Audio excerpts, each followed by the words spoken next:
Good morning, everyone. So we'll have a discussion on testicular cancer today. It will be discussed by Professor Anish Srivastava and Professor Ganesh Bakshi from SGPGI and Tata Memorial. So two discussants are Dr. Pawan from Narayana Medical College, Nellore, and Dr. Ravi from SGPGI, Lucknow. I am Dr. Mallikarjun Reddy, who would be moderating this discussion. Request all of you to whoever has a question to actually post the questions on chat box so that they will be taken up by us. To both the discussants, sir, I will present the case and then I will stop at the history. You will then you can take the discussion forward, and whenever you say start the further presentation, I will keep going on from the further presentation. But only thing I request you to call out the names of either of these two, either Ravi or Pawan, so that the question is directed to an individual, so that there will be clarity of voice. So, can I start, sir? Yes, please. Good morning, sir. Too much of this. Okay, morning. So, the 19-year-old boy presented with a left loin pain of 2 months duration and enlargement of the left testis. The left loin pain was since 2 months and continuous dull aching. He gained heaviness of the testis and enlargement of the testis, which was gradually progressing and increasing in size. He had a history of retractile testis on the left side, on the right side since birth, and then he had been to a doctor, and then he subsequently was told to be on follow-up, and then he was lost for follow-up. There is no history of any trauma abdomen. The rest of other history is normal. There is no significant past history. Neither is it small history.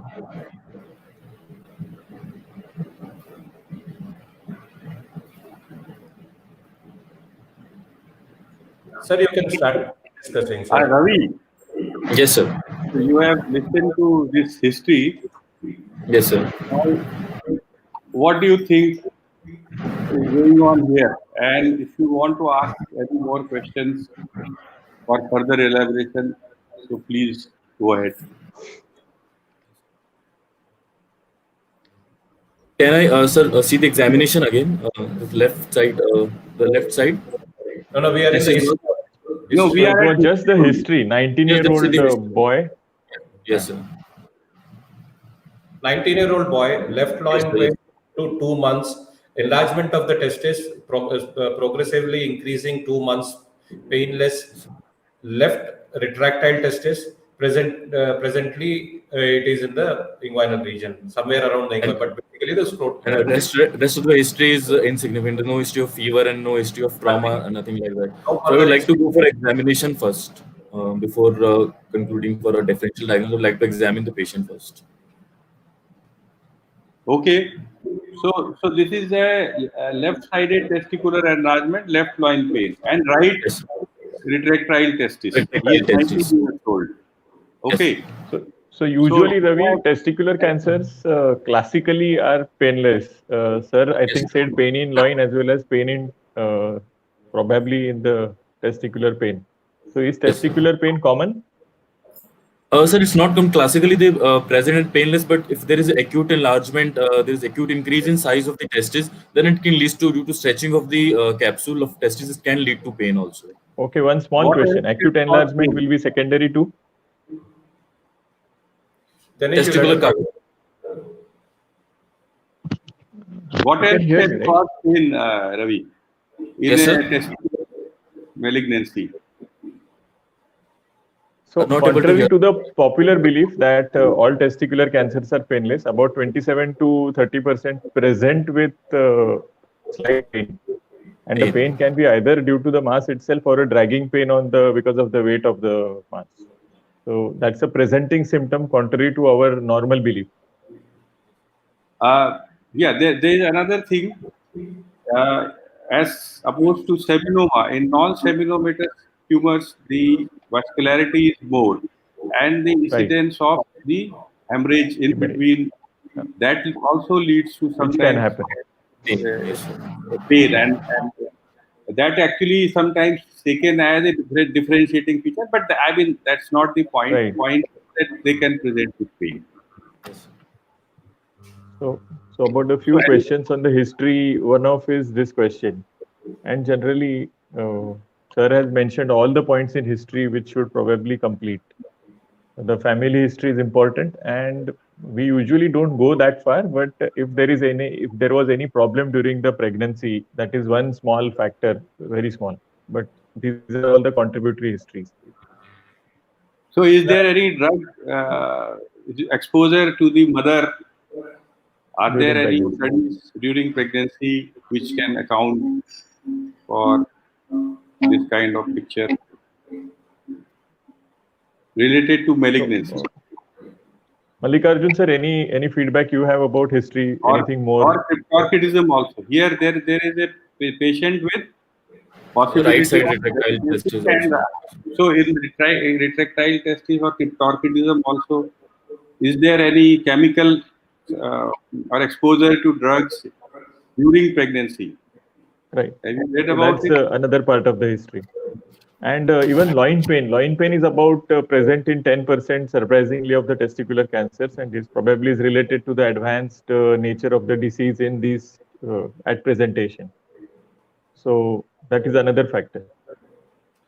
I think we can proceed on the history. Yeah, as far as the drugs are concerned, the exposure to estrogens and also possibly fertilizers are also a part reason for cryptorchidism. But one history you need to know is whether they have been small for gestational age or not when they is born.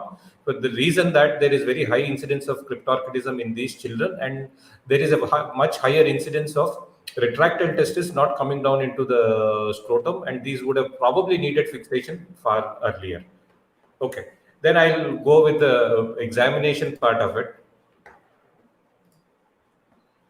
So general examination, the guy was normal. There was no lymphadenopathy or supraclavicular node. Systemic examination was normal. Abdomen was normal. There was vague tenderness in the left epigastrium and left lumbar region. The right testis was sort of a peeping testis, was barely palpable at the level of deep ring on deep palpation. The scrotum had a 5 into 6 centimeter hard mass with no separate nodules. The testis and the epididymis could not be felt separately. This overlying scrotal skin was normal. It was painless. So that's the clinical examination. DRE was normal. Anything you want to ask for in addition? Sir, supraclavicular anything, any supraclavicular fullness was felt, sir? No supraclavicular fullness. So in testis, that is one of the most important things. Sir, here in examination, essentially there is a vague tenderness that is being felt in the left epigastrium as well as in the lumbar region, and along with that there is a hard mass that is felt in the testis. So with these two features, considering these two features, I would like to consider testicular malignancy as one of the differential diagnosis. I think even the right side testis location in your examination might be contributory to your diagnosis. Yes, sir. So because sir has mentioned that right side there is a test, some nubin palpable or a testis palpable at the level of deep ring. Yes, so sir. it clearly says that it is cryptorchid, and I don't think you asked him that is the right scrotal sac developed. Yes, sir. That is so that is one point. Again, I think in examination you should always pay attention. The right scrotal sac not developed means it is always up. Developed means, as sir had said, retractile, it can come up, down, and it is a deep ring means probably not developed. Okay, sir. Yeah, so go on. I mean, Sir, the first differential diagnosis after the examination, until unless otherwise proved, I would like to consider testicular cancer as a first differential diagnosis, sir. Sir, other things I would like to rule out is since there is no history of No, uh, no, hold on. yes, The questions were on, do you want anything more in the examination? Whatever I have told that is probably a hard marks on this thing, but do you want anything more on the examination before you make up your diagnosis? That was the question. So, okay. Sir, So on I would like to. examination, hard mass, tender, totally non-tender, whatever you want to say, it can be a hard cystic hydrocele. Yes, sir. And the loin pain complaint can be just coincidental because you are also saying a DD. So if you want any small findings, you ask.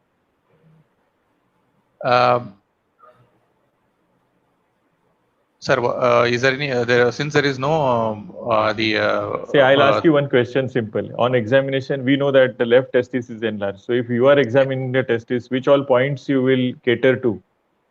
Sir, I would like to see the testis and the skin over the testis, the cord structures, and then the first I So would on like to inspection, you can see the mass, you can see the penis deflected to the other side, you can see the skin over the scrotal lesion, any other scars or something.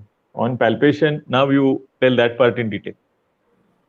Sir, a palpation, I would like to see what is the consistency, what is the size of the tumor that is there, and then what is the location, and then is the epididymis separately Normal felt things or like not? you can get above the swelling or the What epididymis is involved in, the cord is involved in continuation. Yes, sir. And I would like to rule out the other, since he's a 19-year-old boy, I would like to rule out whether we are able to get over the swelling or not to rule out other possible diagnosis. And then the opposite side testis, I would like to examine. And since in this case, we are able to feel the testis, probably testis in the right inguinal canal. Mm-hmm. So what all And, will you examine about that testis in palpation? Sir, whether on coughing, whether that testis, is there any downward displacement of the testis or anything is there, and what about, is there any tenderness that is there in the testis, and is there any other mass or anything that is felt in that region, sir? yeah. Any associated hernia is also important. Yes, sir. Impulse on cough. That's what I told, sir. Impulse on cough, I would like. Sir. So, any more question on examination? I think that suffices. Yeah, Plus I think we palpation. should move forward. Yeah, supraclavicular, they have already stressed upon this point. When you are suspecting a testicular malignancy, we have to specifically examine the left supraclavicular region. Yeah, So I think we go ahead. Yes, sir. You were saying your differential diagnosis. Sir, my first differential diagnosis after the examination would be testicular cancer until otherwise proved, sir. Then I would like to consider any chronic hematoma which has calcified and resulted in a mass or something that can be considered, or a tense hydrocele. But you will have to every time still say right side cryptorchid testis. Sorry, yes, undescended. Undescended testis, yes, sir. Since there is a possibility of undescended testis on the opposite side, I would like to consider testicular malignancy as the first diagnosis, sir. So there is one spanner here. Why not the malignancy has come or the enlargement has happened on the cryptorchid side? So because that one is much more prone to get a testicular tumor. Yes, so what sir, is the association between the two? If there is a cryptorchid testis, so what are the chances that this testis will get tumor, and what are the chances that the contralateral testis may have tumor? Sir, as per the literature, the contralateral testis can have tumor in about 3% of the cases, 2.5 to 3% of the cases, and on the side, the cryptorchid side, there is about 5 to 10% chance of having a malignancy, and the opposite side is around 2.5 to 3%. We talk in terms of relative risk actually, hazard ratio and relative risk. Percentage is okay, but generally Yes, we talk in terms. So it is about actually 1.2%. 2 times. Right, right. So that is how we see. Okay, we go ahead, and I think we should go for the because there is not too much here to discuss about the differential diagnosis. So Yeah. let us go ahead with the investigations. So How before will we, it further? We're not investigation. I mean, approach to the patient. Yes. yeah, I project two slides on one on the cryptorchid, both slides on the cryptorchid, so that we close the discussion on the cryptorchidism and then continue Sure. on the testicular cancers. So, taking the retractile testis into consideration, about 10% of the retractile testis require surgery. They need to be followed up till they descend. If the retractile testis does not stay in the scrotum after examination and ascends to the superficial ring, that testis may need orchiopexy. Ascending testis is a reality. So don't think that the testis cannot ascend back after it descends. Presence of patent processes vaginalis increases the risk of ascent. And the volume of inguinal retractile testis is always lower than the scrotal retractile testis. Now, what is the relative risk of testicular cancer in a cryptorchid testis? In a formerly undescended testis, about 20 to 46 times. 12% of the undescended testis who come for orchiopexy may have ITGCM. The relative risk of tumor in a contralateral descended testis is 1 to 2, about 10 to 20%. So once we leave this, I will leave this part here because what tumors will come in subsequently will be discussed later. So the examination part, So about orthodoxy also we should discuss right now. which one, Ganesh? The we have a right to say like the treatment and all we discuss later, right? With treatment we discuss later. I just giving the basic thing. So what I want Okay. now is I will you So, people sir, keep, one point was there. I mean, when I was learning urology, this was mentioned that undescended testis has a 40 times more chance of having a cancer. But as correct. the time went ahead and new publications come, today it is like I think 3 to 10% times more than the normal population that undescended testis has a cancer. This is the reason because when we were learning, most of the undescended Right. testis were actually brought down at around puberty and beyond puberty. People were looking at 12 years they let it descend. Now we are looking at the Right. guidance say 18 months, but actually the most of our pediatric urologists would actually bring it down by 12 months adjusted to the gestational age. So the relative risk comes down significantly in these cases where it has been brought down before 12 months. Yeah. So So till now, 2 years, the relate RR comes down to 2.02 or something. If it yes. is left, then at 14 years it is 6.5 or something. Yeah, 46. Anything beyond 12 is somewhere between 5 to 6.25. Yeah. So, So what we go on with the investigation, investigations. and I will just give you the routine investigations and whatever specific investigations these two people will ask, I will project. Okay. Or you want me to go ahead and then do all the investigations? I think, sir, they can ask for investigation once. I mean, as a normal protocol, Ravi, what in the case, the diagnosis is already in your mind. So, what investigations you will think apart from the ekdam routine investigations? Routine is we say CBC and RFT. And Apart from routine investigation, I would like to go for chest X-ray and tumor markers and ultrasound of the testicular region. Okay. Now, the routine, the RFT and the CBC are normal. Okay. I can project this ultrasound, this thing, and then we can subsequently give you the report. So this is the scrotal ultrasound.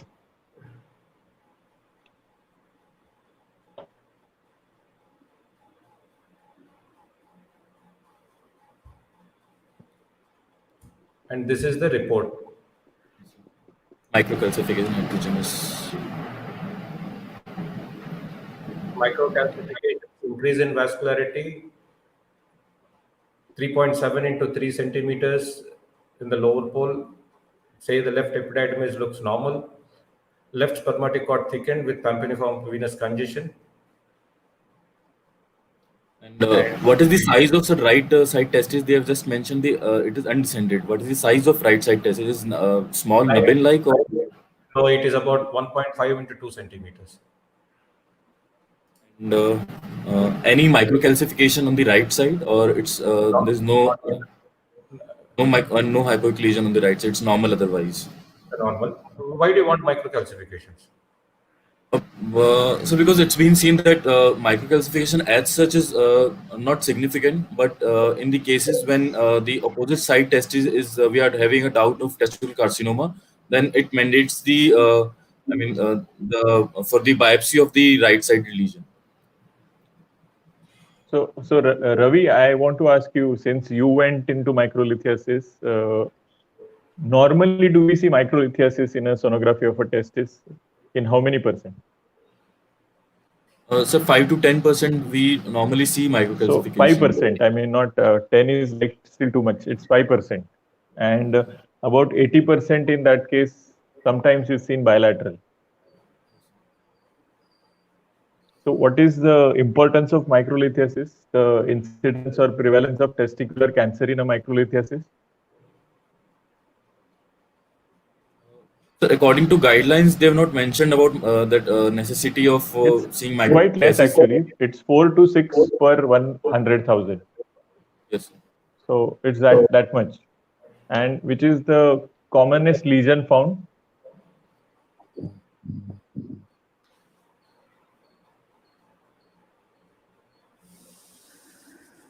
Like if you see, suppose a patient with microlithiasis, I mean, Dr. Anish sir wanted to follow this discussion later actually, but since you discussed about microlithiasis, how will you follow up a patient of microlithiasis? Say he has a normal left side. Okay, when the left side is normal, then how to follow the solitary And you have a microlithiasis in a testis which is down at the right side.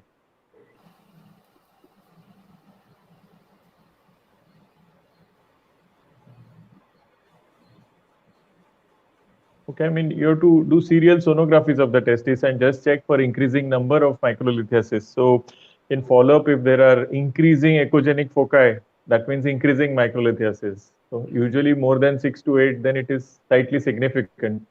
And then maybe we can have a biopsy, but that biopsy will, if at all there is a cancer, in the older terminology, it was ITGCN. In the newer terminology, it is germ cell NIS, neoplasia in situ. So if you find germ cell neoplasia in situ, then what is the importance? Say right side you find GCNIS, then? Yes.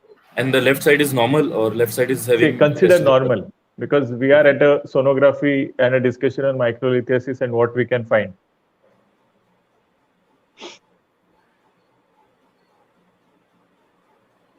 So we went very steadily. We said ki microlithiasis can be normal at times. Then we said if it is there, it can be present bilateral.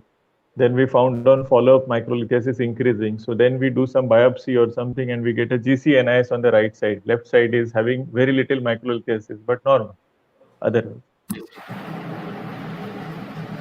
So, so in that cases, when unilateral ITGCN or GCIS, so I would like to go for tumor markers and we'll go for orchidectomy in that case. The tumor markers just for the prognosis and for before and after surgery. Okay, so and because tumor markers might be mostly normal.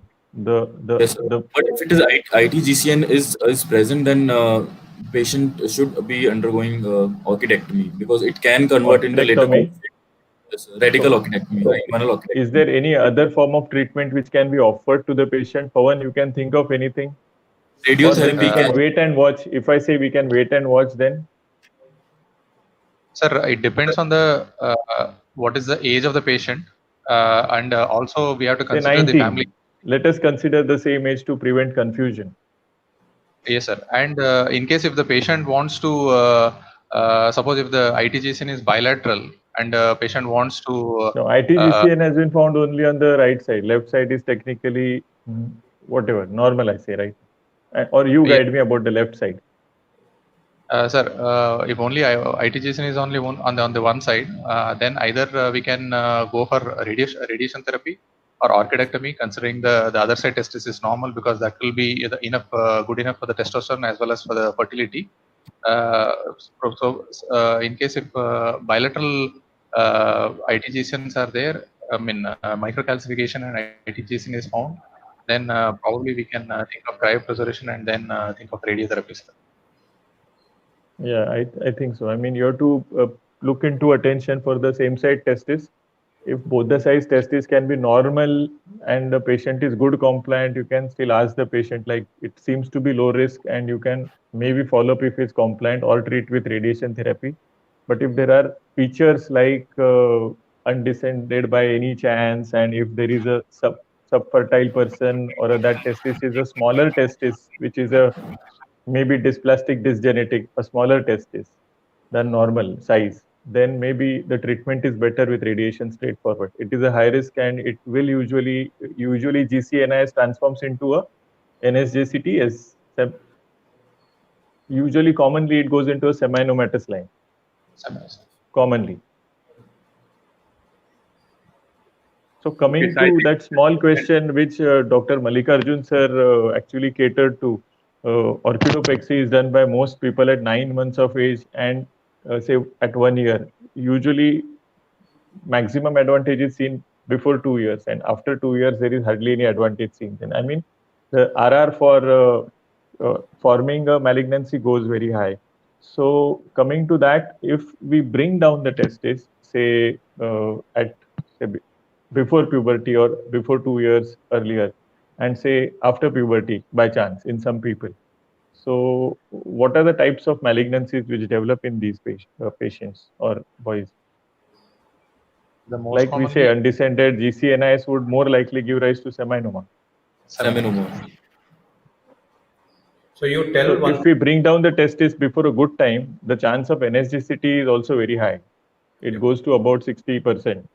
And if it is very early brought down, then the chance of seminoma is high. It goes to about 70-75%. So just to actually complete this discussion, so right, does orchopexy decrease the risk of malignancy? Pre-pubertal is about RR is 2.0 to 2.35 versus slightly. Pubertal is 5.06 to 6.24.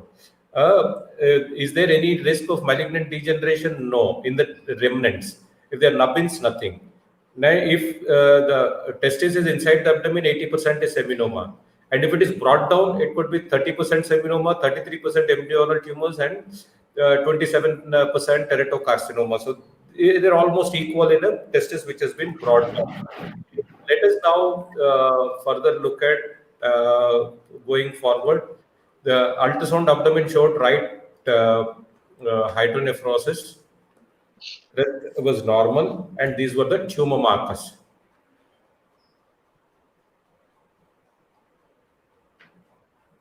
AFP 177, beta HCG within limits, LDH 305. It is not coming on the screen, but not coming. Abhi dekhiye.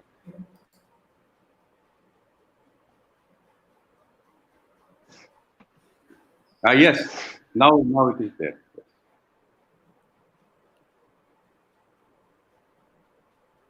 So AFP is raised and LDH is mildly raised. Yes, sir. So any other thing we do, or we go ahead with the treatment?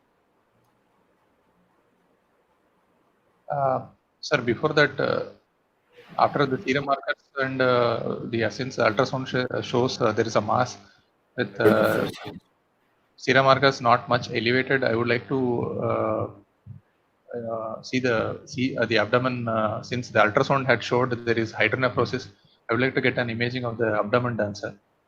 And then okay. Subsequently, I would like to see what can be done next. So you want a CECT abdomen pelvis imaging? Yes, sir. I would like to get the CECT imaging, as well as since there is a mass which is looking heterogeneous, the possibility of NSGCT is more. So I would like to get a CT chest also done, sir. Okay. Okay. You're able to see the slide now? Yes, sir. I would like to. I'm able to see, sir. Okay. So this is the CECT abdomen, the plain films. There's a mass which is seen in the para-aortic regions. There. So there is a CEC contrast films.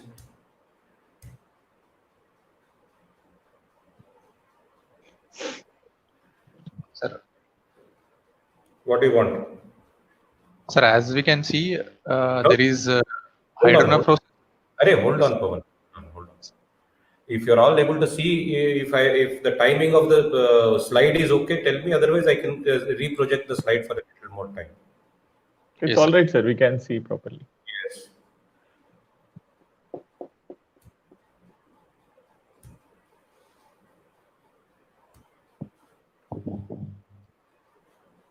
So, do you want me to project the report also? I think so.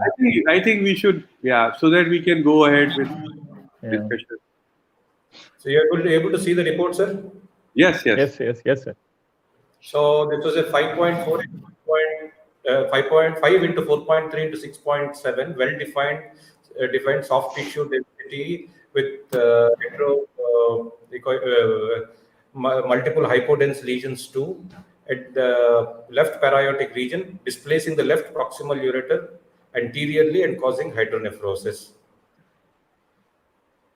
Left other rest all is normal. HRCT chest is normal. No other lymph node seen in the pelvis. So Ravi, you will always do HRCT, or we can avoid it? No, sir. In this case, we can avoid it in the first line because in HRCT is to be done if on X-ray we find we have any doubt on chest X-ray, then we go for HRCT before any surgery. Or So grossly, generally, Ravi, we use two kinds of guidelines. One is NCCN, which says X-ray chest, and the European Association still says you do a CT chest. So that is one thing. Secondly, if you do an abdominal pelvic imaging and find a mass in the retroperitoneum, then irrespective of the pathological subtype, you are supposed to do a CT chest because that's a very big mass in the retroperitoneum. So although they are the primary landing sites of the testicular cancer, but then if there is a retroperitoneal nodal mass, then you should do a chest imaging. I think we'll proceed as Anish sir said. So you have seen the CT findings totally. HRCT is normal. You have a mass. So what will we do further now? So Pawan, any further plan of action? Anything you would like to do? Investigation. Sir, investigation-wise, since there are no other any symptoms of any epilepsy or any giddiness, I would this investigation would be sufficient, sir. If any So that is you are hinting at a MRI brain. So that is also with a HCG value which is very high and a choriocarcinoma component indirectly. Yes, sir. And beta subtype HCG value which will be above 50,000 technically. At times we see 2 lakhs, 3 lakhs in some patients. So yes, in sir. them we are supposed to do a imaging, or if it is symptomatic. Yes, sir. So that is taken care of here. Anything else, or what is the plan of action? Sir, in case if we are since he's a 19-year-old patient, in case if we are planning for any cryopreservation, then probably I would like to get the hormones and semen analysis. Otherwise, I would like to proceed with the orchidectomy for the histology and as well as the subsequent. So if you want to mention semen analysis here, you are free to do so. But then you say that I'll do whatever the size was less. So I'll do a hormone analysis and semen analysis and counsel for sperm banking if the sperms are there. Because obviously this patient is going to go for a definitive or a definitive adjuvant therapy. Yes, sir. Okay, so plan finally. So now yes, what is it? You do a inguinal orchidectomy, is that right? Yes, sir. Okay. So can we see the histology report so that we can move faster?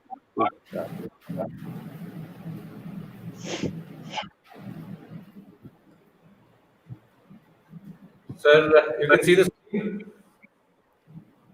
Yes, it has. The histology, primary histology was reported as mixed germ cell tumor, and the right-sided biopsy it was reported as ITGCN. Now, probably it's NIS we should be seeing, and the subsequent immunohistochemistry again told us that these were positive.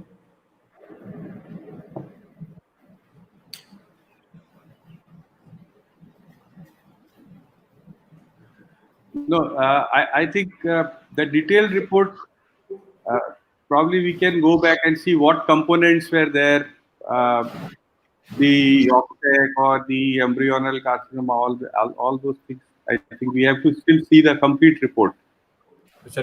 Okay. The tumor was confined to the testis. Tumor with seminoma, embryonal carcinoma, yolk sac tumor, along with intragerm cell neoplasia. Spermatic cord margin was free of tumor. Surgical resected margin free of tumor. No lymphovascular invasion. Microscopic extension, the tumor was confined to the testis. So Ravi, Yes, now sir. you have a good idea about the entire case. So how would you stage, or would you like to do something more before you finally say that I am now ready for the future management at this point? Before sir, staging, I would like to get the tumor marker repeated after the surgery, preferably 3 weeks after the surgery. Post-orchidectomy tumor markers. That is very important before we go for the final panel. So can we see that? So Ravi, Tumor when is the ideal time to do that? 3 weeks. 3 weeks, sir. Okay. 3 weeks. So it is basically you need to see the half-life. For Yes, beta sir. HCG it is different. For AFP it is different. But I think if you Right. do it at 3 weeks, so that can take care of the half-life of both the tumor Yeah. markers as well as LDH. So you can, I think that's a reasonable time. So they have done the tumor markers. Can we see the tumor markers? Post-orchidectomy.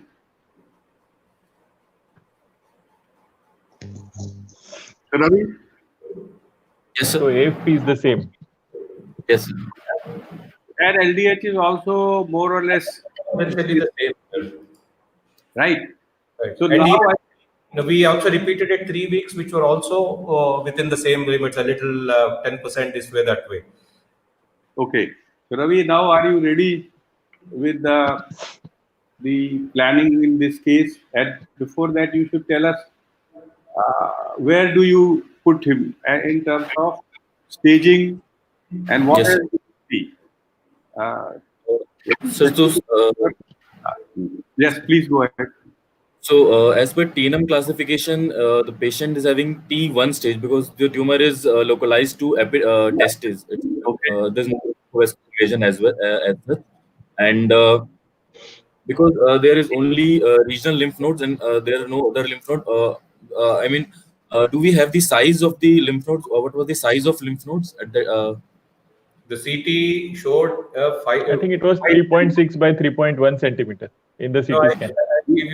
I'll give you the report again. The CT you can see. So it was bigger actually, 6.7 into 3.5. 5 into 6.7. 5 barabar. Yes, sir. 6.7. Yeah, the largest dimension is 6.7. And so this patient is having N3 because it is more than 5 centimeters. So T1 N3, and on metastatic workup we saw there is no other sign of metastasis.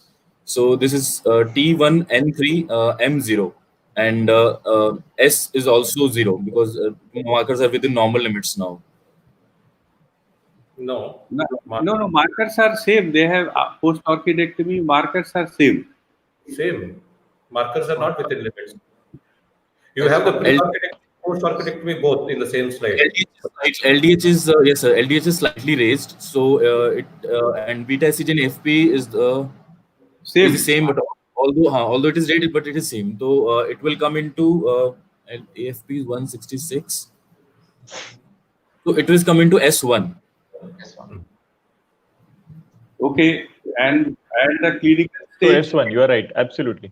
Yeah, S1 is okay. E1, So this is N3, 0. Then it is N3, and S1. yeah. So and what's the clinical stage then? So it comes into the stage 2C. Stage 2C. And what else? So one more thing is to be seen. So practically, you have to see four things. One, as you said, we have categorized as T1, N3, M0. Then Yes, sir. we have decided it is S1, and then we have decided that it is 2C. What else remains? Bhavan? Pawan, you agree to that? Sir, anyway, and other the poor prognostic factors are also we have to see, sir. What is Just that? ITGCCG criteria, right? Yes, sir. yes, Whether it yes, is sir. a good risk or it is a Intermediate. intermediate or a poor risk. In seminoma, there is no poor risk, but here we have to see. So Yes, the sir. fourth thing which we need to see is the which risk category he is falling, and then we are ready with the management plan. So where does he fall? Good risk, intermediate. So this is a non-seminomatous mixed germ cell tumor. So here there is no non-pulmonary visceral metastasis, and the patient is having S1. So he will fall into good risk category only, sir. Ravi, you agree with him? Yes, sir. Yes, it's in good risk category. Okay. So now we have decided. So this is very important to know all these things before we go for the management plan. So now in this case, what would be the philosophy of management? Ravi, what are the points which we are going to look at? We know the complete picture, right? Yes, sir. So what are the points around which our philosophy of further management should revolve? And if we are clear about that, then understanding the management becomes easy. So let us go one by one. What are the factors? First, we have that the patient is having mixed germ cell tumor, embryonal component, and obviously seminal component, with, as well as embryonal component, and uh, and it is a good risk category. So we can uh, we can proceed with the either chemotherapy or RPLND. No. That's what I will again reiterate. We all know there are three treatment modalities, right? Yes, sir. Primary chemotherapy, or before that surveillance, and the RPLND or a combination, right? So these are the only three or four options which are available. Obviously, here surveillance is out. So now we have to decide between in this stage or in this case, should we go for primary chemotherapy or initial chemotherapy, or should we think about RPLND, double therapy in that manner, or can only a single therapy like only RPLND can help? So before we decide on these points, we need to dwell upon few things. So first thing is, what are the possibilities of occult dissemination in this case? The possibilities of occult dissemination are high. Why? Because the tumor markers are same. You have done orchidectomy, 3 weeks down the line, the tumor markers are same. So that means the possibility of having occult metastasis or likelihood of some metastasis coming later on is high. That is one part. When we look at the histology report, we look at the embryonal carcinoma and we look at the lymphovascular invasion. They are probably not so relevant in this case. They are more relevant, I think, when it is a early tumor or clinical stage 1 and stuff like that, right? Here it is Yes, sir. important to whether there was any element of teratoma or not. Yes, sir. Because this is another thing. If you have a teratoma right in the testicular specimen itself, then it has a bearing later on, right?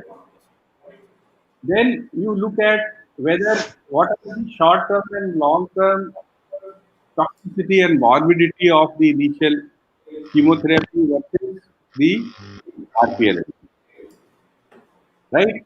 And then you see whether you can do only with one therapy as far as possible, or you need to do double therapy. That means chemo combined with RPLND or this, that.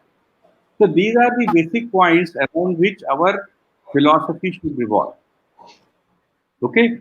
So when we look at all these points, now you tell us what would you like to begin with in this case.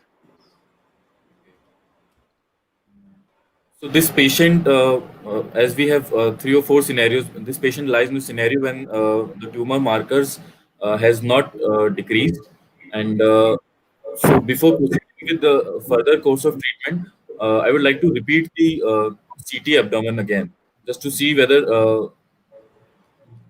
no, sorry. No, CT at this stage, I don't think that will help, Ravi. So, it won't help. so what we have to look at is that, as I said, the first point, possibility of occult metastasis. So, if we go for primary RPLND in this case, in this particular case, we would still need to give chemotherapy, right? Therapy. Yes, sir. Yeah, because the tumor markers have not come down. So, in this case, specifically, and in general also, otherwise for the 2C, initial chemotherapy is generally uh, given. What do you think, Jagan? What is your take on this? In this case, if we start initial chemotherapy, keeping all these factors in view, and then see the response. Yes, sir. I would like to go with the chemotherapy only, sir, because there is no teratoma component.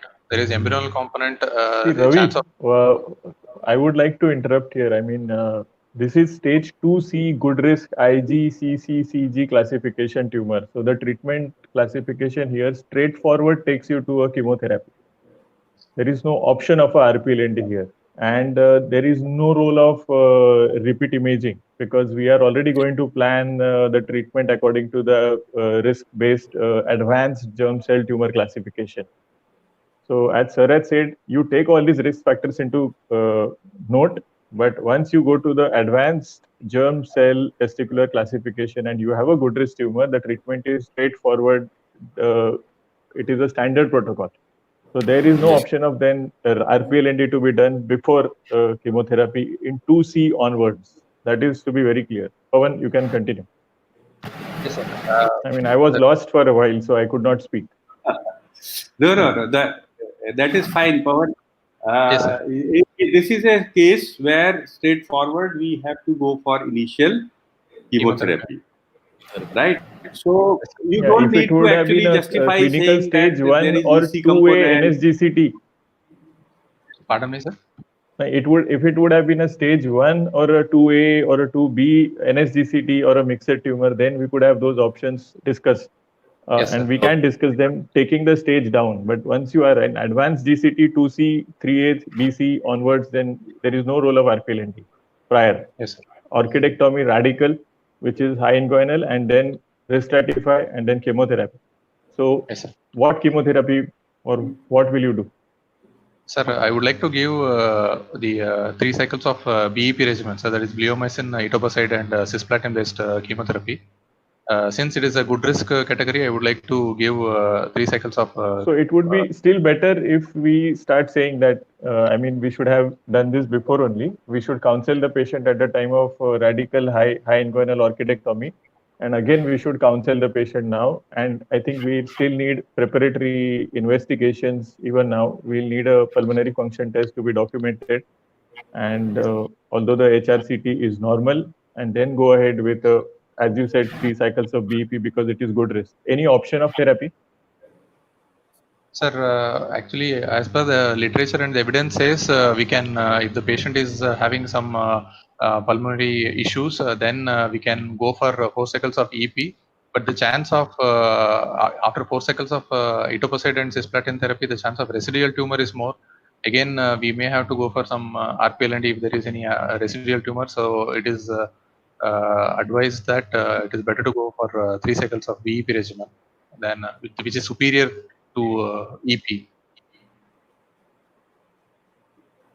Is it superior to EP? 4 cycles of EP. What Yes, are sir. the studies pointing at? Sir, there was a French trial that was done, which says that 4 cycles of EP, the chance of residual tumor after 4 cycles of EP is more. So even after chemotherapy, so BEP, until and unless there is any contraindication for bleomycin, BEP is a superior therapy, superior regimen compared to EP, sir. Okay, right. So I think we can go ahead. So you have given 3 cycles of Yes, BEP. What will you do now? He has Sir, tolerated well, and I mean all those you have taken precautions. You have done all the parameters, platelet, this and that. We will not go too much into those details, yes, sir. right? And so now what will you do? Sir, I would like to follow up this patient, sir, with tumor markers, chest X-ray, and CT abdomen. Tumor markers, I would like to repeat 4 times a year for the first year and the subsequent year. And then after that, for the third and subsequent years, I would like to do twice or once or twice a year. And then chest X-ray, since it is an advanced disease, I would like to do at least 2 chest X-rays for first 2 years, and then after that, subsequently 1 to 2 chest X-ray depending on the evidence of any other lesion is there. And abdominal CT for the first years, I would like to do 6 monthly once, and then subsequent year I would like to do once or twice, sir. Do you think any role of FDG PET anywhere in the protocol? Sir, FDG PET for NSGCT, the EU recommendation is not there, sir. They don't recommend FDG PET for non-seminomatous germ cell tumor. For, what is the reason? Why? Sir, in seminoma, they say that the tumor activity, the viability of the tumor may be there since after the for NSGCT, the chance of after chemotherapy, the chance of remnant tumor will be teratoma. So generally, they won't show any activity. That's what. Exactly. So the reason is that teratoma is not FDG avid, right? And the fear in, as we all know, in residual masses is about basically the fear is centered around the possibility of teratoma, right? Because if you cannot detect that teratoma component, so there is no point in doing FDG PET. So what are the issues if you miss teratoma? Why do we fear so much about missing a teratoma, and our future policy regarding the management of residual masses, we take this as a very important factor. So what is the reason behind that? Teratoma is chemo resistant, so if teratoma's component is present, so our chemotherapy won't be acting goodly. So we have to go for RPL in those cases. So teratoma they won't respond to chemotherapy. Yeah, other things are that they may start growing. So that is called growing teratoma. They may undergo malignant transformation. They are the usual causes of relapse. So necrosis, you don't bother. You know, some piece of necrosis lying here and there, you don't bother. You only bother about teratoma and if there was any viable malignancy, right? So if your tumor markers show that they have absolutely come to normal, then you can think that probably most likely there is no viable malignancy. But teratoma nobody can rule out. So that should be the philosophy as we go ahead. So what were the tumor markers here after the 3 cycles? Yeah, I'll give you the tumor markers after 3 cycles, sir. Someone can see the slide. Gaurav, I think you need to project the slide. Otherwise, you can just mention and we can go ahead. Okay, the LDH was normal. The AFP has come down to 5.03. HCG remained as normal as it was before. And an ultrasound was done. A CT was not done. Ultrasound was done, which still shows a left paraiotic node. So, Ravi, do you think this ultrasound is enough, or you will still like to go for a CT? Sir, we'd like to go for a CT because Yeah. So, anyway, should we wait or we should go for a CT immediately? Yeah. So, what should be the time interval? Very relevant question. When will you do that? And 8 weeks post. We just finished giving chemotherapy, so it may be just settling. Yes, 8 weeks post 8 weeks. chemotherapy. 8 weeks, 2 months. That will be too much. At least 4 to 5 weeks, at least 4 to 6 weeks. So now I think we have to think about a hypothetical situation, because I don't think you have more follow-up. Is that right for this patient?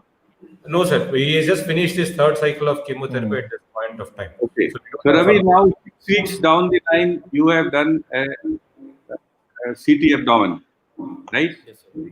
And the tumor markers we have seen, they have come to normal, and it shows a 3 centimeter mass.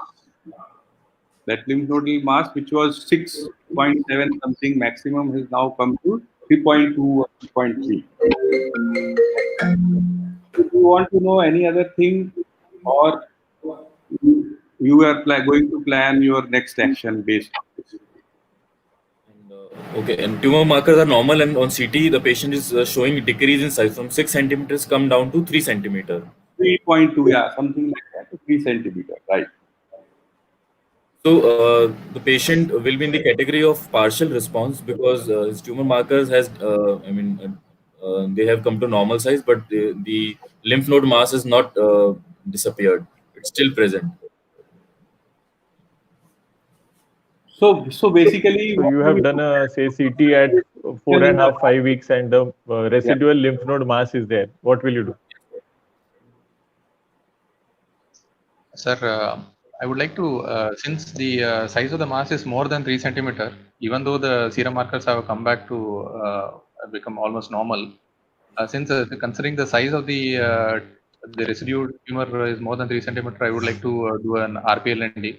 If it was less than a centimeter or so, I would have probably observed this patient, or if it is serial, if it is increasing, probably I would have opted for a biopsy or something. Since it is more than 3 centimeter, what sir is given situation, I would probably go for a RPLND, sir, because probably even after So briefly tell us about RPLND. What kind of options we have for RPLND in this particular category of patients? Sir, since there is only one lymph nodal pocket, there is no other lymph nodes are present anywhere else. This is only present on the left side.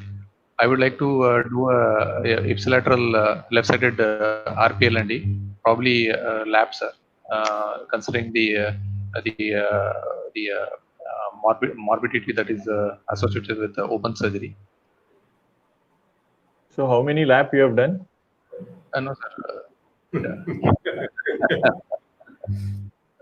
He is Dr. Ballikarjun. So it would have been a better to answer that question if I ask you that what are the approaches to RPLND, rather than committing in the front that I would like to do a lap RPLND. Sir, That is I don't know, but it might be a suicide for you.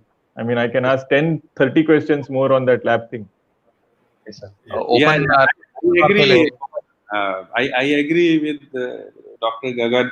You should not give answers like this. You will be very confident with being trained with him, whatever. So, but you should always be very cautious while giving answers. Okay, go on.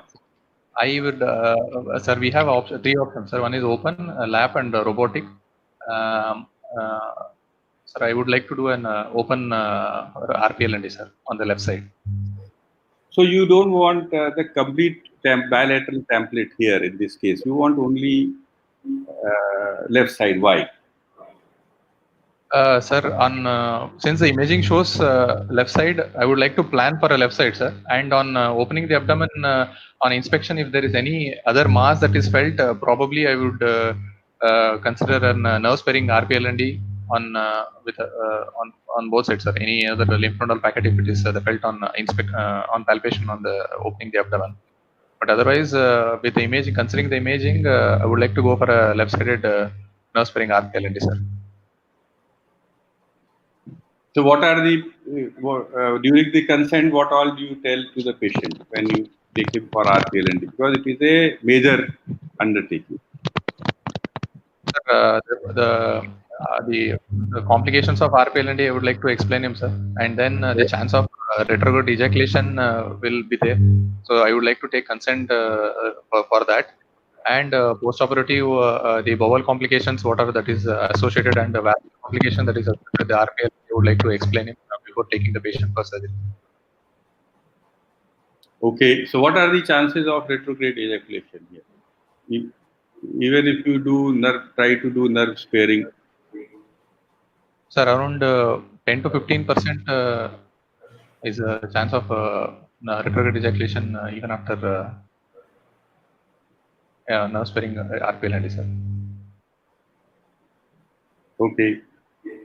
So what you did saying ipsilateral was a left-sided modified RPLND template. Yes, sir. Right? Yes. So are there any factors when you consider a modified lymph node dissection in RPLND, or in all patients you will do a modified? Sir, depends on the pre-op imaging and on-table inspection. If there is any other mass that is felt, then probably we may have to remove that also, sir. Okay. So on the pre-op imaging, if the mass is not originally extremely big, more than 5 centimeters, so that is one of the things taken into that. So can we But take it up? does save a good quality of nerve. Yes, sir. Yeah, can we take up one or two relevant questions at this point of time from the audience? Yes, please. Yep. Yeah. So one question was actually with a good risk patients, what do you look at, whether 3 cycles or 4 cycles of BEP? 3 cycles with the good risk, because the idea of doing the categorization into the good, intermediate, and poor risk is to decide. One of the major things is to decide about the number of cycles in chemotherapy, because we all know about the long-term toxicity, short-term problems, long-term problems. So 3 cycles in a good risk patient. Okay, the next question was, can't we do a FNAC of the mass? Because FNAC of the mass. Yes, there's been enough data from Karolinska saying that FNACs do not violate the scrotum. Yeah. I don't think. Gagan, what is your take on doing in this case scenario? In this particular case, FNAC has, I think, very, very. So, sir, in this case, FNAC will not be done, but in cases which present to us with almost a hard testis but normal size, and or sometimes normally palpable testis, and the tumor markers might be just up down. So in them, do a sonography. If you have a lesion which is hypoechoic about 8-9 millimeter, then sometimes in case we follow up the patient, and if it is persistent, then we have done FNAC tumor, and then subsequently we have done a radical orchidectomy or a high that is what I was saying. That FNAC has a very FNACs per se we have not been seeing as a cause of scrotal violation per se, but open biopsies or scrotal orchidectomies are a definite cause of scrotal violation. Okay. Right. So next question. Another question saying that why are the testicular tumors painless?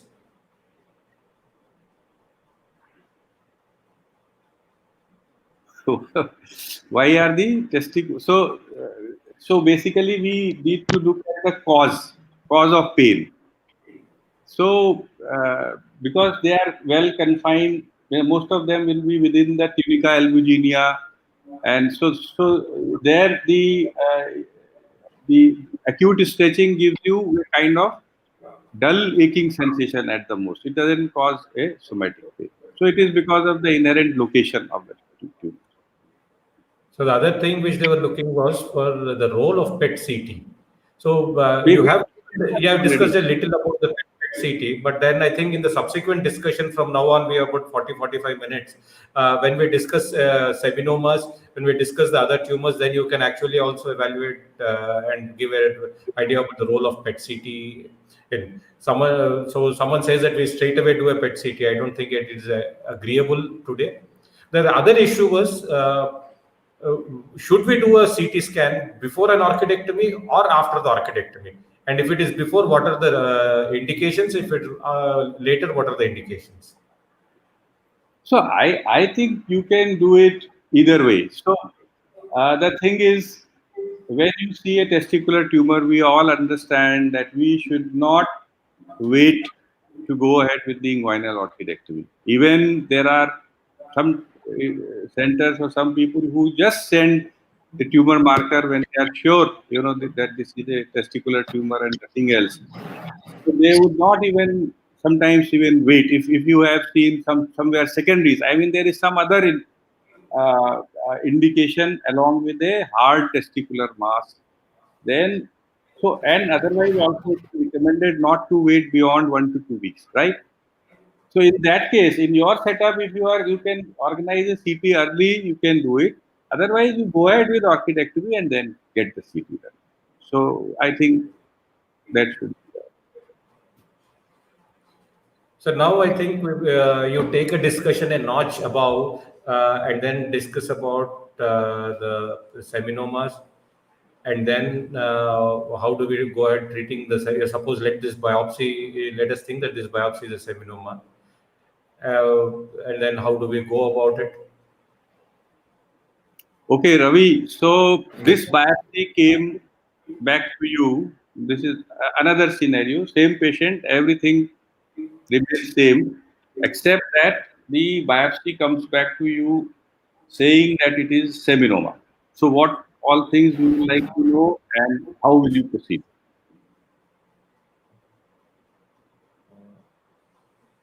Biopsy of the right side. Okay, right side undescented which we did. It is now seminoma. We are not touching at the moment, right?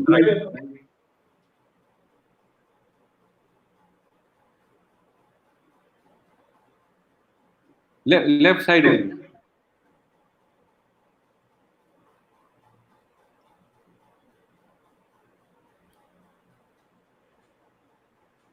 Left-sided testicular orchidectomy biopsy is seminoma. Forget about the right side, and the rest remains the same.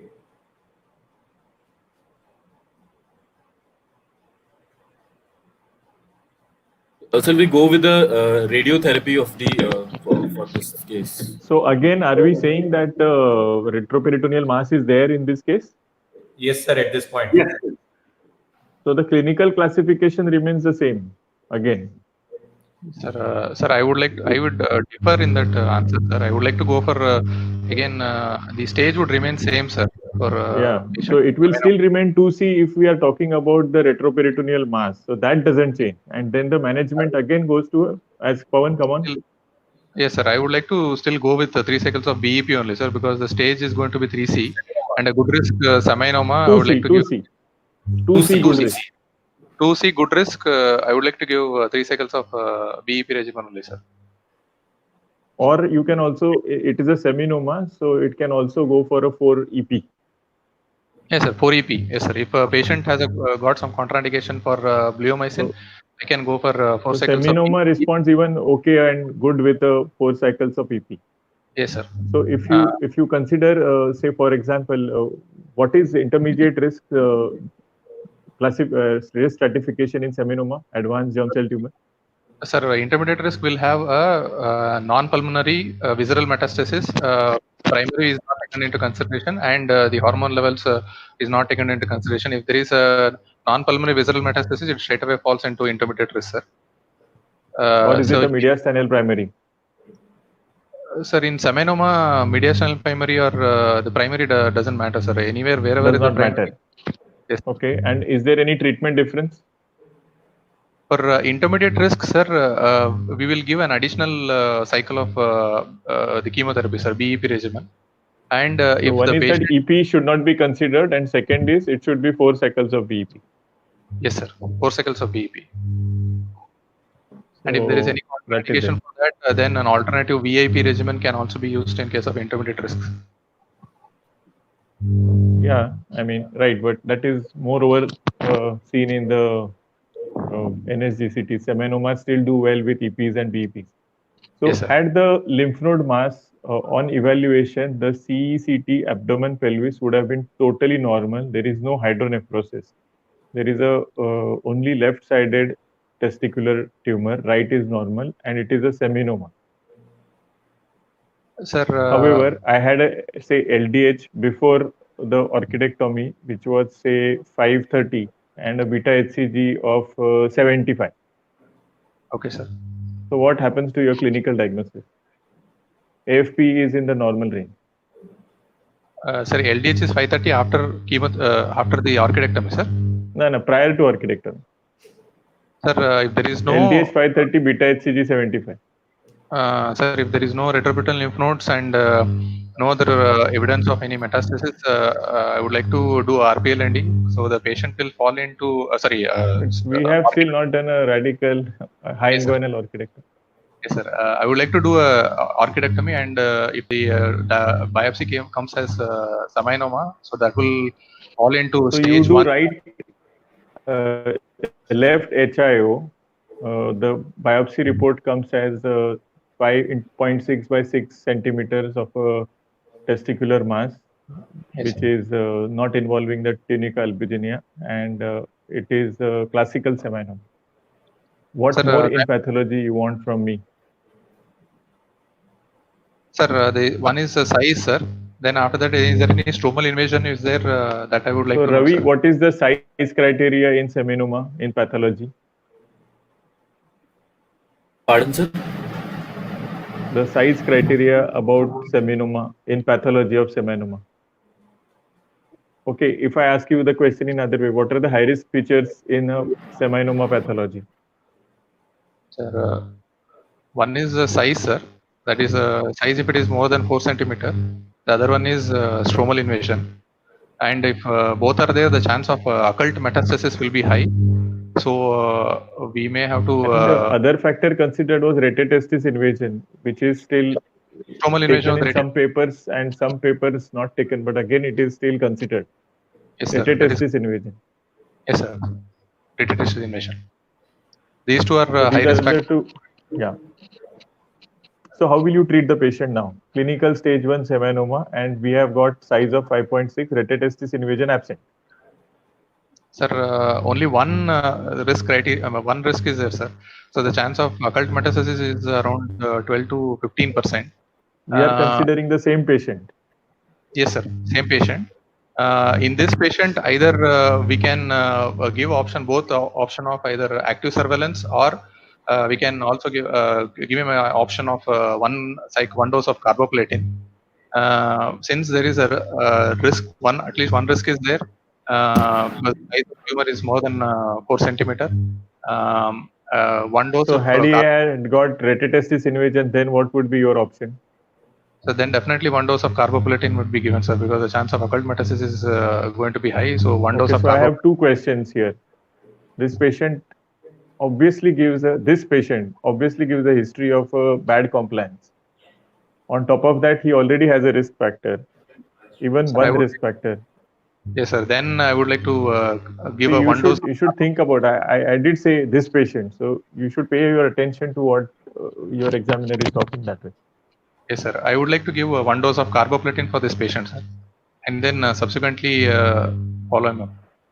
So today, what is the role of radiotherapy? Sir, radiation it's described in all the guidelines even now. Yes, sir. So what is the take on it? Sir, radiation, the chance of the side effects post radiation and then the chance of second malignancy is high, and the How much? efficacy, sir, post 10 years, the chance of almost 100%, sir, with radiation therapy. 100%. I mean, I mean, 100% is little too much. I mean, sir, this is all old data. The data comes to about 15%. The malignancies are colon, stomach, pancreas, bladder, and maybe some lymphomas, probably. but post radiation, they say that after 10 years, the malignancy. So there is an increased chance of second malignancy. That is not doubted. But this is all again on the older techniques of radiation. So we don't have studies on present technique, but presently slightly favorable it is carboplatin with the AUC7 1 or 2 cycles given to the patient. But that doesn't still, I don't think you should totally give up on the radiation. Okay, sir. At least when I ask you options, you should mention these options. Anish sir, your comments on stage 1 clinical seminoma. Ganesh, we can't see Yes, I fully agree with you. So should we change the scenario now? Go Yeah, to some, 2A, we consider now, we'll give you a straightforward 2A seminoma or a 2B seminoma. Clinical stage 2B. So what would be the treatment options now? Ganesh, So active surveillance is out of it. Either My Ravi or question directly to you is clinical stage 2B seminoma, will you offer RPLND? Sir, We are the standard option would be to go with 3 cycles of BEP, sir, for a stage 2 melanoma. If there is if the patient is not fit for chemotherapy or unwilling for not willing for chemotherapy, then I would like to consider. I mean, RPLND option will be there, sir. And along with that, if the patient doesn't, does not offer both of them, then active surveillance will be taken. If for 2B is not advisable, 3 cycles of BEP would be advised, sir. but here you should not say straight away option because this is 2B, not 2C, right? So is 2C and 3 as RPLND is not an option. right? Yeah, BEP is an option. Yeah, chemo is an option, but here in 2B, still one can think. Yes, sir. About the RPLND. Why are we thinking about RPLND? As I said initially, when I said 4 basic tenets, how to decide before you do any management. One thing was staging, so we did that and then we discussed. So we were talking about the possibility of occult metastasis and other things, right? Here, Yes. the tumor markers are once you do the orchidectomy, HCG also comes to normal, and the risk of teratoma, etc., is also very low in these this one.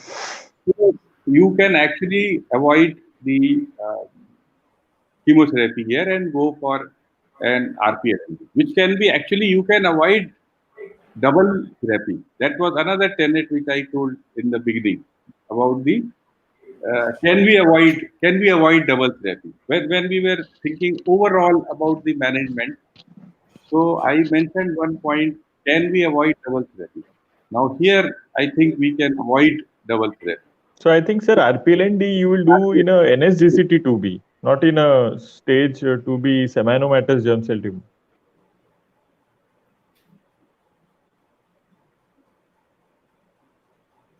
Yes. Ganesh, I missed what you said. So all the points what I think sir is saying is about the non-seminomatous stage 2A below the 2C. Yes, below the 2C, yes. And even in seminoma also, I think where the situation was 2B, which is below 2C. So I think one can still think about the RPLND. I means if you ask me, what is your take, Ganesh? Sir, we don't do RPLNDs in seminoma 2Cs, 2Bs. So okay, it can be an option up to a 2A and an extended option in 2B NSGCT. So Okay.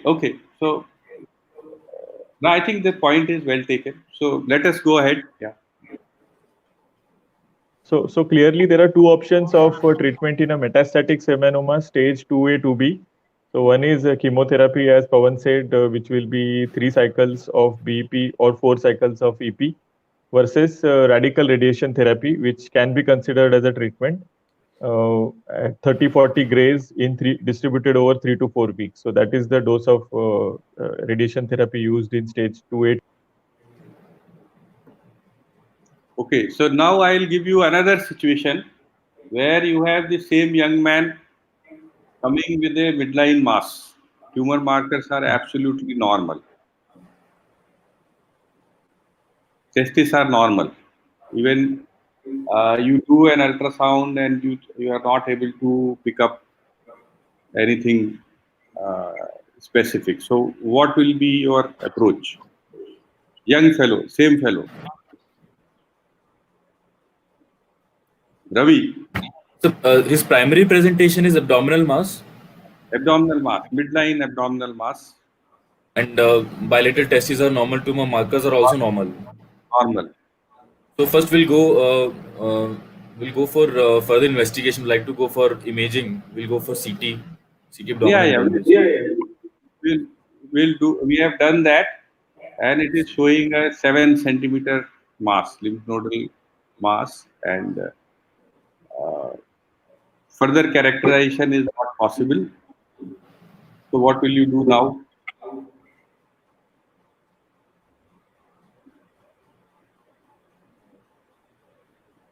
Exploration and I mean, it can be. Could you think about any differential diagnosis here?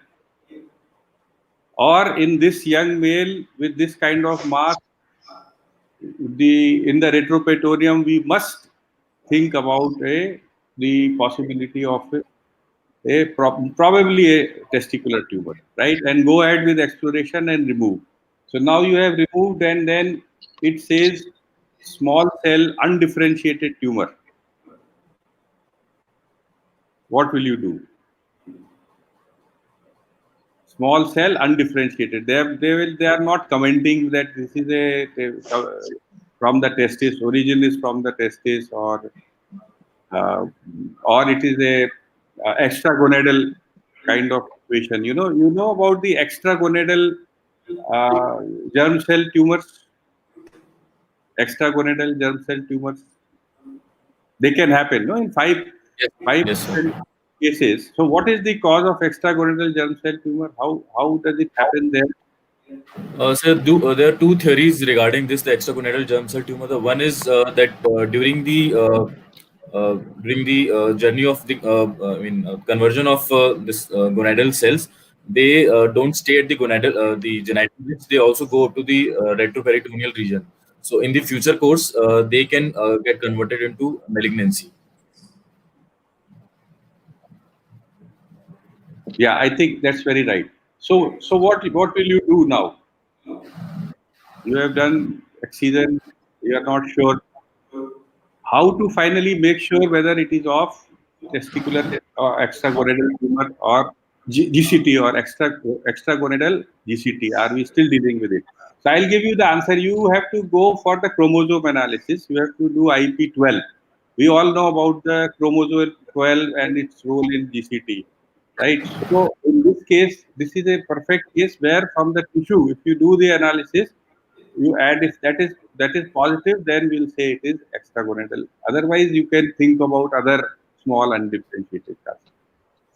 So, Dr. Ganesh, you will like to give some another situation to them.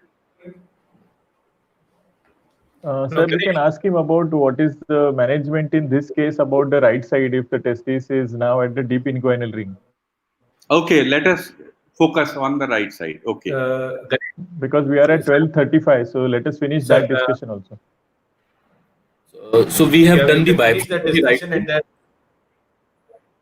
and then also we would I would like you people to discuss a little about surveillance and how to go about the surveillance in both seminomas and NSGCTs. Stage 1A, stage 1B. Okay. So So you clinical can finish stage 1 seminoma, we have already discussed the treatment options. But as Pawan said, if we had a low risk or a patient who can maybe has one risk factor and follow up with us with good compliance, then we can have a surveillance to be done. The surveillance, the only thing is that there is a relapse rate. Seminomas, it is 12 to 15%. Although it is very low than having a surveillance in the stage 1 NSGCT.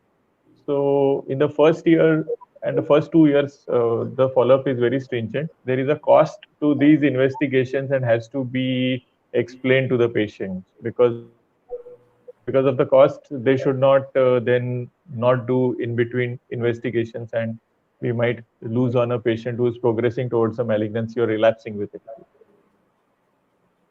So stage 1 seminoma, the surveillance protocol is that. So Pawan, if I ask you treatment of clinical stage 1 NSGCT, what would be the treatment options with us, and how do we use Sir, sir has said surveillance? Sir, I have three options in stage 1 NSGCT, sir. Sir, either I would like to Right. go with active surveillance, but along with more than active surveillance, giving chemotherapy would be a better option. Along with that, we also have an option of So RPLND. you explain me what is the risk adapted strategy directly. I know these three options: active surveillance, RPLND chemotherapy, and RPLND. So how do you do a risk adaptive thing? Sir, three risk factors we have to consider in NSGCT, sir. One is the presence of lymphovascular invasion, and then what is the component of embryonal carcinoma in the biopsy, and whether there is any involvement of the tunica vaginalis. And if based on these three risk factors, the most important risk factor is lymphovascular invasion. And lymphovascular invasion is there means there's a chance of occult metastasis will be high. So I would like to go for the high risk group. I would like to go for chemotherapy as a primary option. And for a patient who is having none of the risk factors. So what is the basic reason why you want to go for chemotherapy is the risk of relapse will be high. So the risk of relapse in these NSGCTs can be about 30 to 80% in the first year if observed or if put into surveillance. And it reduces in the second year to 12%, third year to 6%, and then subsequently comes down in the fourth, fifth year to 1%. So this is just the statistics for the risk of relapse if we put the patient into surveillance. So now you go ahead with your answer, which will be complying with my answer. Yes, sir. If there are no risk factors, then I would discuss with the patient of active surveillance, sir.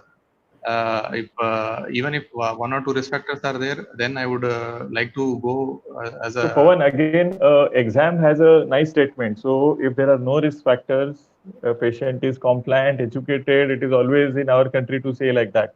I would Yes. counsel him about more on the side of active surveillance protocol. Yes, sir. So I think Ganesh finish so off. If there are risk factors, coming to your answer. Yeah. Sir, here there are no risk factors, sir.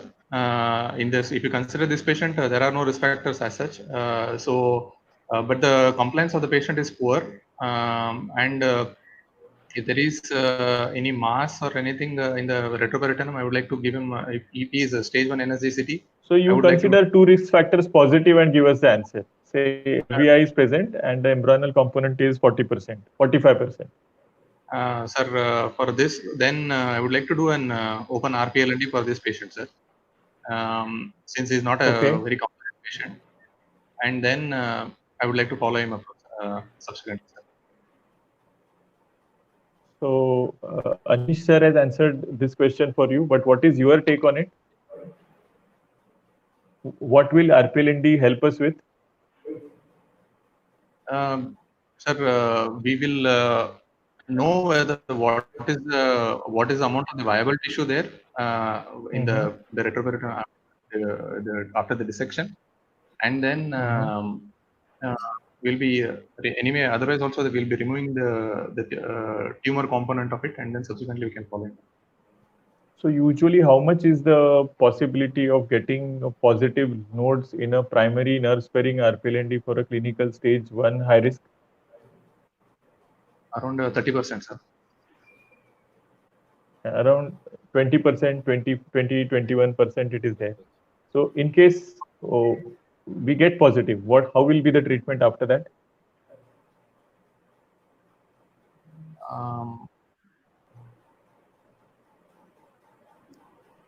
Sir, we will be following up him with tumor markers, chest X-ray and CTE, sir. If there is any progression of the disease subsequently, then I would like to think of option of giving chemotherapy. There is no progression, I will just follow him up with tumor markers and chest X-ray and CT abdomen, CT abdomen.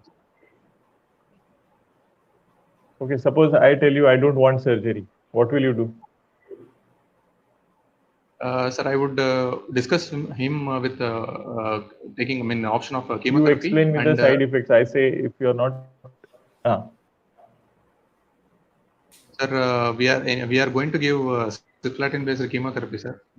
So the complication, the side effects of cisplatin would be nephrotoxicity, nephrotoxic, ototoxic, and peripheral neuropathy. So these are the most common side effects of cisplatin. Bleomycin. So how many cycles you will give me? For this one, sir. So that is an important question. How many? Because earlier we used to give 2. Now it has got reduced to 1. What is the difference between clinical stage 1 and clinical stage 1S NSGCT? Sir, in stage 1 NSGCT, now the present protocol is 1 cycle of BEP, sir. No.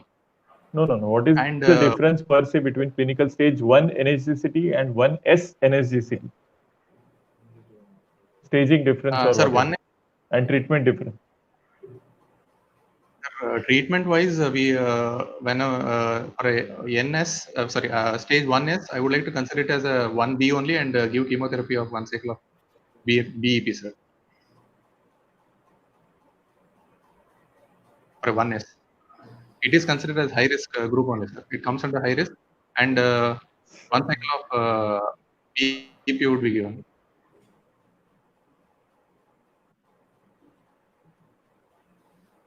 I didn't hear you because my connection was slightly loose. But in 1S, you give 3 cycles of BEP. No, sir. It is considered as high risk stage only. And I would like to give 1 cycle of BEP, sir. Anish sir. So 1S, you treat it as advanced germ cell tumor and give 3 cycles of BEP. Yeah, 1 cycle, sir. Yes, sir. 3 cycles. 3 cycles.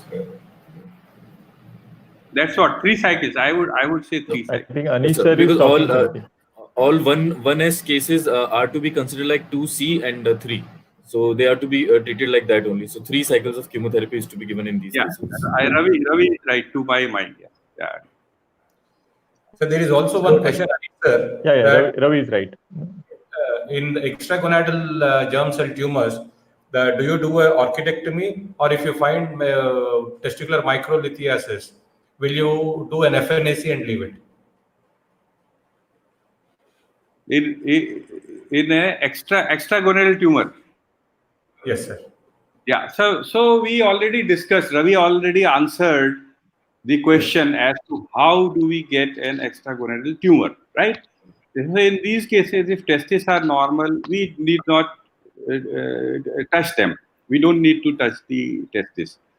Now you are talking about a subset where ultrasound says there is microlithiasis, right? So yes, we will treat this microlithiasis in the same manner as we already discussed. So because extragonadal tumor is something very different, which Ravi already answered, how do you get the cells in the genital ridge during the time of development itself? And then they go and sit there silently, and then at some point they become extragonadal. Right? So we don't need to do. Okay, sir. I think Ganesh, you continue with the discussion. So if we had a normal left side and this patient presents to us in the clinic with right undescended testis. So how we go about his management? Okay, Ravi, what will you do? Sir, pardon. On the right side, we are getting. We have a right undescended or Yes, sir. testis in the Yes, sir. inguinal region. The left side is normal, no flank pain or anything. So how will we go ahead with that treatment? I think that part of discussion is only remaining. Sir, I didn't get the question. Can you repeat the question again? So the left side is totally normal. In this Okay, sir. patient, Yes, sir. 19-year-old presents with a right undescended testis. Yes, sir. It's in the deep ring on palpation. Yes, sir.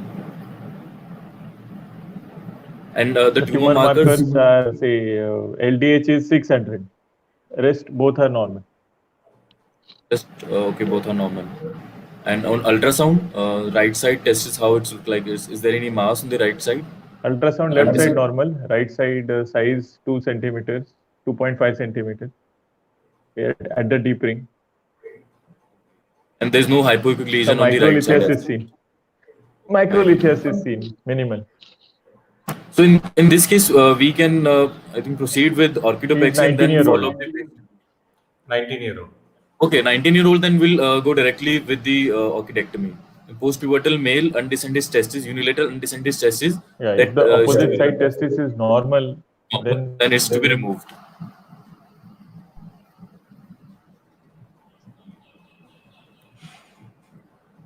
Am I audible? I think I lost connection. But if the opposite side had a tumor, as in our case right now, Yes. and this case has a right testis which is at the deep inguinal ring, in that case, how will you manage the right testis? 19-year-old person.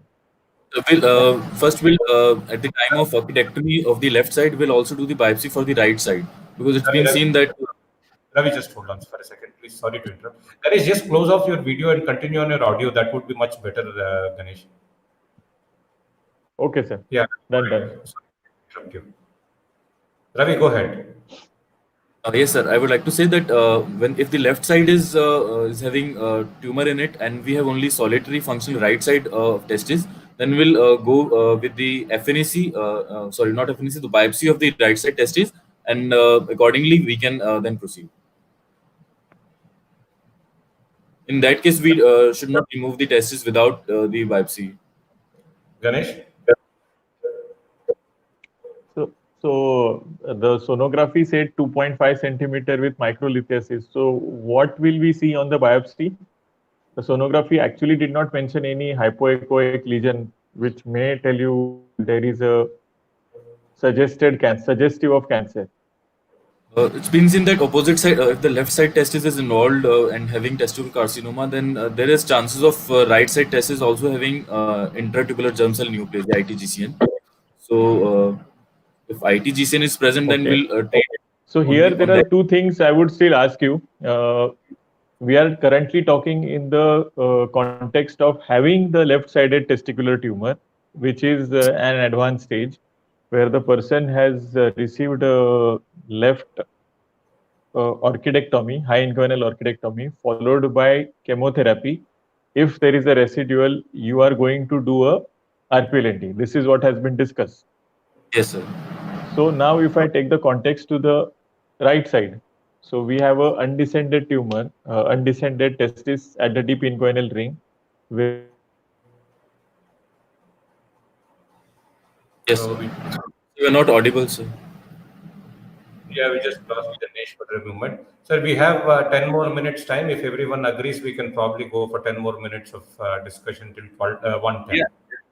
Yes. I think we should start winding up. Maybe are there any questions from the other residents? So we can take them.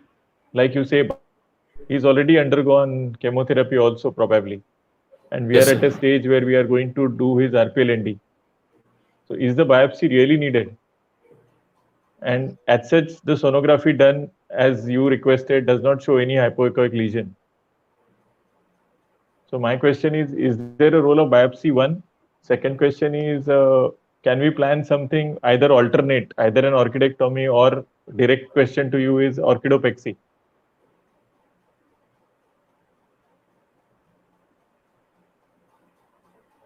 I hope I was clear in asking the question. Yes, sir. Yes, sir. You are.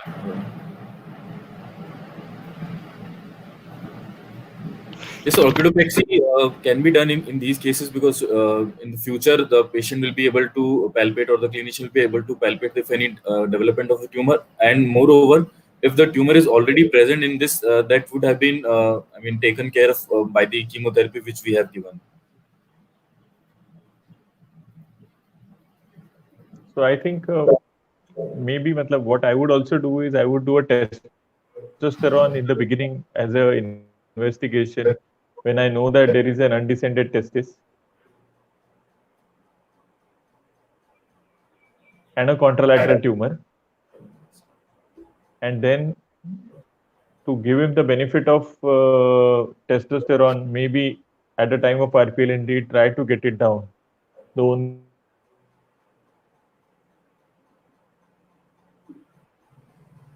We are actually losing his voice, Ganesh's voice in between.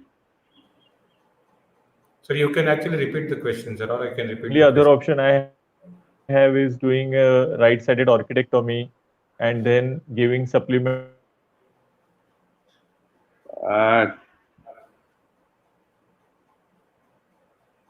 Again, we have What are lost. the So, yeah, I think repeat the question, Malik. the whole issue, Ravi, is what is that? What are the indications for you to do an orchiopexy, and what are the indications for you to do an orchidectomy when you have an inguinal testis in place with an LDH which is high, without any tumors? Okay. The left side is normal. You are asking in that situation. We are just looking at the right side. Forget about the left side now. The left side is normal and the patient is in post-pubertal age, then we'll directly go with the orchidectomy. And but if the patient is in the pre-pubertal stage, then we can go with the orchidopexy, and then we'll tell the patient for the serial self-examination, and so that he should be in the follow-up because patient may develop testicular carcinoma in the future. Right, I agree. Okay. Mallikarjun sir, any comment from you? No, I still agree with Ravi on that about the way we go about with the normal testis on the opposite side. So, Okay. Ravi, can you answer? Any discussion left? Any questions from the Delhi PG? Yeah, the one question from the deck from Dr. Rajendra Sinam was what is the role of Shivazu maneuver now?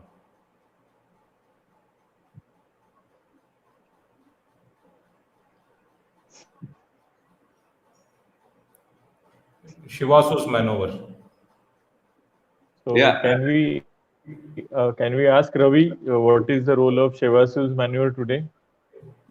In which patients we will consider that? So it's generally when we are thinking of doing partial orchidectomy in the scenarios of partial orchidectomy, then we clamp the vessels and do the dissection, and then we unclamp. So in the cases of partial orchidectomy, when we are thinking of that, then we do the Shivasu's maneuver. So, Ravi, in the same breath, can you tell us the indications for partial orchidectomy overall?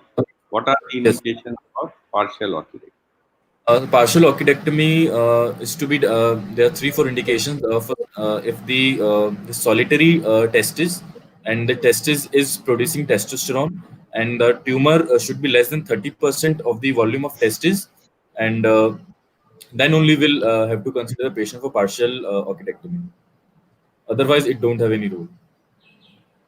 So there is one more question from the house. Indications for classical bilateral RPLND and modified template RPLND in the current scenario. So, Ravi, will you like to answer first?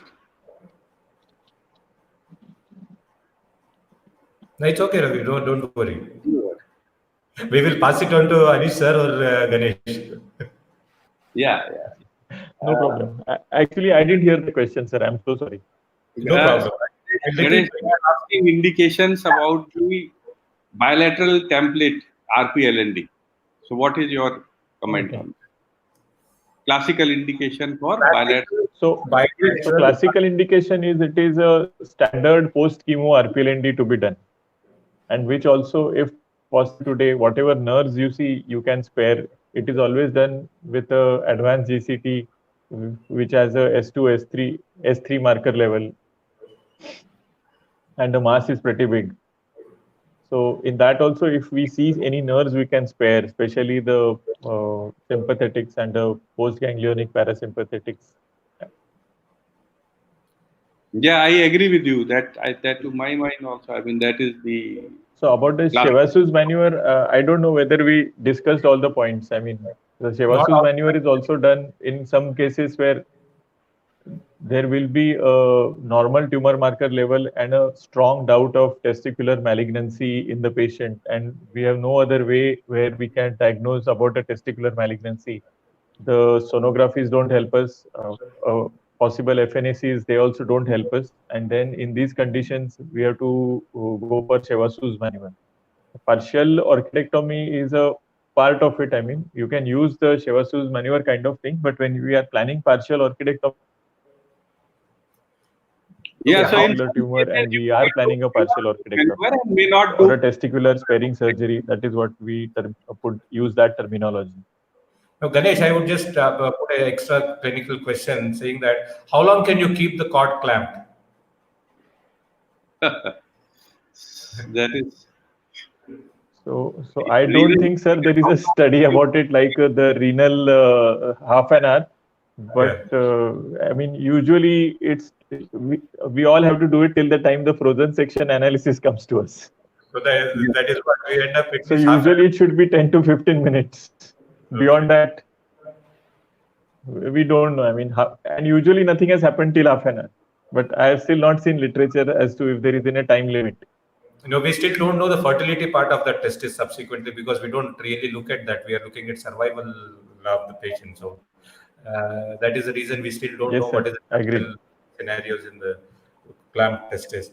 And on the RPLND, there was also an issue saying that when were you looking at bilateral RPLND or unilateral RPLND? I still don't know. That is a question which has come up. So it is not unilateral. It is a modified template RPLND. So the terminology is very clear. It is a bilateral complete template RPLND, or it is a modified template RPLND with a left side, right side, and the level of cutoff is at the inferior mesenteric artery. The lateral borders are always up to the ureters. The upper border margin or the boundary is at the renal hilar vessels, and the lower is where the ureter crosses the common iliac artery on the respective side. And there is one more terminology in the RPLND which is called the nerve sparing. So nerve sparing RPLND is third terminology. And then we have, as one said, laparoscopic, and then we have people doing robotic RPLNDs, and this is approach-based RPLND. There is another big terminology which was done prior, and sometimes we do like we get 4 or 5 patients in a year. That is a suprahilar template. That means the disease is also above the renal hilum. It can be just above near the superior mesenteric artery, or there can be nodes which are at the crus of the diaphragm or spread in the peripancreatic or periportal area. And then that also needs extensive mobilization and then removal, clean removal of all the fibrofatty areolar lymphatic lymph node tissue, so that there is no relapse in these patients. Then there is a term in RPLND which is called a salvage RPLND, a redo RPLND, and they have some meanings. And last terminology is the desperation RPLND. So in case where second line chemotherapy is used, I mean, just to complete the discussion, and still the tumor markers are high and we have a mass, then our medical oncologist friend will refer for a desperation RPLND. So that is again when you do a clean job, and then we see what happens later, and they are already giving so many cycles of chemotherapy. Maybe they will give 1 or 2 more, and then depending on the response we have to do. But usually the patients who are in the desperation RPLND cohort, they are actually slightly poor prognosis patients, and they many times they don't do so well. Their rate of is in the poor risk strata. So one more question which has come is, how do we deal with scrotal violation? And is there any difference between a scrotal violation for a seminoma versus a NSGCT? Scrotal violation, biopsy is seminoma. Scrotal violation, Yeah. biopsy is LSGCT. So I think pathology wise, I really don't think there should be a difference. There FNACs are, we still feel controversial. They are out of it. The scrotal violation per se should be a scrotal orchidectomy. And the problems in scrotal violations are two, three. One is the people will remove the testis, leave the cord behind. We will not have the exact staging. That is one problem. Secondly, the lymphatics are altered. Thirdly, there can be a local site recurrence also. So these are the few problems arising. And because of the altered lymphatics, if the cancer is spread, then it will go to the inguinal region. So that is one part of the answer. Did I complete the answer, sir? Or No, people were looking at how do you the deal treatment? with scrotal violation. Okay. The treatment usually we see many times we see the patients in the early phase, like a scrotal orchidectomy has been done and the patient has been sent. So in many of these patients we do a completion called removal for staging, and then we have a scar excision done, but then the lymphatics might have already altered. So in surveillance or in the follow-up protocols and later on, you keep in mind that the lymphatics are already altered and they can be on the ipsilateral inguinal region. So some patients would then also at the same time present with inguinal nodal metastasis. So there is a slight dilemma here that in the classification, non-regional nodes can be classified as M1B. Otherwise, it is M1A. But since there is a scrotal violation, there is a direct change of lymphatics, and technically, at least they are regional, but we deal them in the same manner. If there is a lymph node there, then I would rather give chemotherapy as an advanced malignancy to this patient, and then residual, if it is NSGCT, follow the same principle. If it is more than a centimeter, do a wide local excision or removal of that lymph node in the inguinal region. If it is a seminoma, then it is slightly easier. If we go for the if it is a total violation, then in stage one, probably you're already giving either carboplatin or then you can consider radiation. Radiation also usually in stage one today, if they give it is a parity. But in a scrotal violation case, you can include that area of violation so that the lymphatics are covered. Otherwise, carboplatin will anyway act systematically if we are using that. Yes, I guess if you are using chemotherapy in any case of scrotal violation, I think it covers up. The BP cycles will surely cover up the scrotal violation. I think I have tried to put my answer at various stages of cancer. Yeah. Ganesh, I think it was a nice summary. Anish sir, I think it is getting time for us to wind up. So I would request you to give your final comments. No, I think we have discussed most of the issues, right from diagnosis to basically categorizing the diagnosis into one of the four categories, as I said initially: clinical staging, TNM staging, then whether to put them into good risk criteria and pathology. All those things. So we have to very nicely first see all those things, then sit down and decide about the future plan. That is most important. And second thing is, when we are planning the management, so as I mentioned earlier, we have to go around certain pillars which we have mentioned, and then think because every case is not the same. There will be standard protocols in many areas. Straight away, you can say, okay, this is stage one, this A, and you have all the benefits of say chemo or say RPLND. But most of the cases will not fall into that. So we have to judiciously plan our steps. And yeah, I think that should be okay. So I think I would start off thanking both Anish sir and Ganesh for their consent and coming on to that. It was very important that both of you were here. And then I think I should congratulate both of these guys, Ravi and Pawan, for coming well prepared rather than coming in and then absolutely. Good going, guys, and then all the best for you in your future. And thank you all the audience. We almost had around 500 people logging in for this discussion.